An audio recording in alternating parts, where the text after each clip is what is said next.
आदरणीय भगवान की असीम कृपा है कि हम सब उपस्थित हैं यहाँ यज्ञ संपन्न करने के लिए। अनेकों प्रकार से यज्ञ संपन्न किया जाता है। मनुष्य आत्म कल्याण के लिए भी या तो बस प्रसन्नता के लिए, प्रभु की प्रसन्नता के लिए भी यज्ञ आदि संपन्न करता रहता है। लेकिन यहाँ विशेष रूप से बताया जाता है कि यही एक परमात्मा है जो शक्ति के रूप में प्रकट होकर पूरे जगत को शिक्षित करते हैं, पूरे जगत को शिक्षा देते हैं। यहाँ जगत जननी जगदम्बा माता स्वयं बता रही है कि जानता अजानता वापी बलि पूजाम तथा कृतम प्रदीक्षिष्याम्यहं प्रीत्या वहनि होमम तथा कृतम।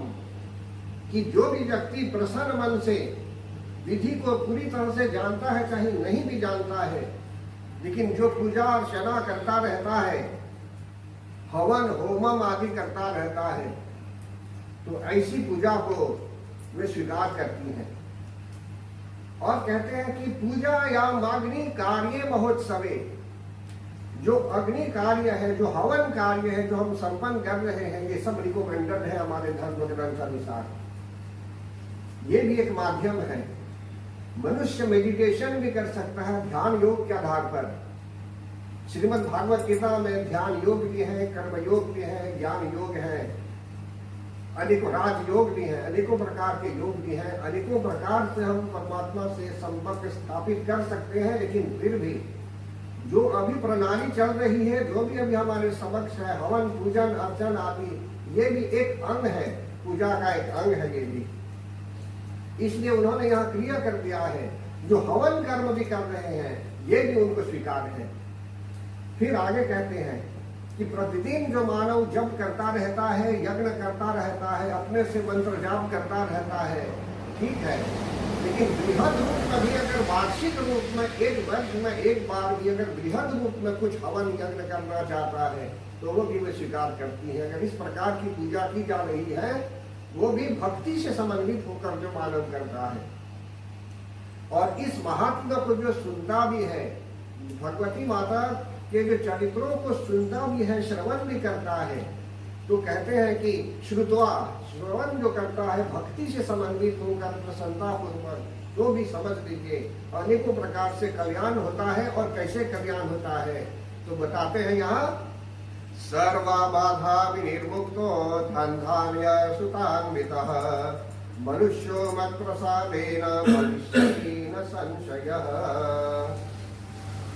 जगत जननी जगदम्बा माता यहाँ बता रही हैं, उनके ही शब्दों में स्वयं बात कर रही है यहाँ कि भविष्यति न संशयः, आगे चलकर भविष्य में बिल्कुल शंका मत कीजिए, बिल्कुल शंका नहीं है, निसंदेह उनके आशीर्वाद से क्या होता है, मनुष्य प्रगति करता है, हर प्रकार की बाधा से भी मुक्त हो सकता है वह मानव। सर्व बाधा विनिर्मुक्तो, समस्त बाधाओं से मानव मुक्त हो सकता है और उसके यहाँ धन धान्य संतान सुख आदि जो भी चाहिए सब उनके आशीर्वाद से प्राप्त होता है। अगर हम उनके आशीर्वाद को भूल जाएंगे, बोलेंगे अपने से प्राप्त कर रहे हैं, तो ठीक नहीं है। यहाँ बोलते हैं मनुष्यों मत प्रसादेन, उनके आशीर्वाद से हम प्राप्त कर सकते हैं। और फिर आगे कहते हैं यहाँ, किसी प्रकार से यदि हमें कष्ट हो रहा होगा या शत्रु भी हमें अनेकों प्रकार से परेशान करना चाहते भी होंगे, कष्ट प्रदान करना चाहते भी होंगे, तो जगत जननी जगदम्बा माता कवच के रूप में हमारे सामने रहती है। मतलब कि शील के रूप में, उनकी शक्ति के रूप में वे उपस्थित रहती है और कल्याण भी करने वाली है। फिर कहते हैं यहाँ, शांति कर्मणि सर्वत्र तथा स्वप्न दर्शने।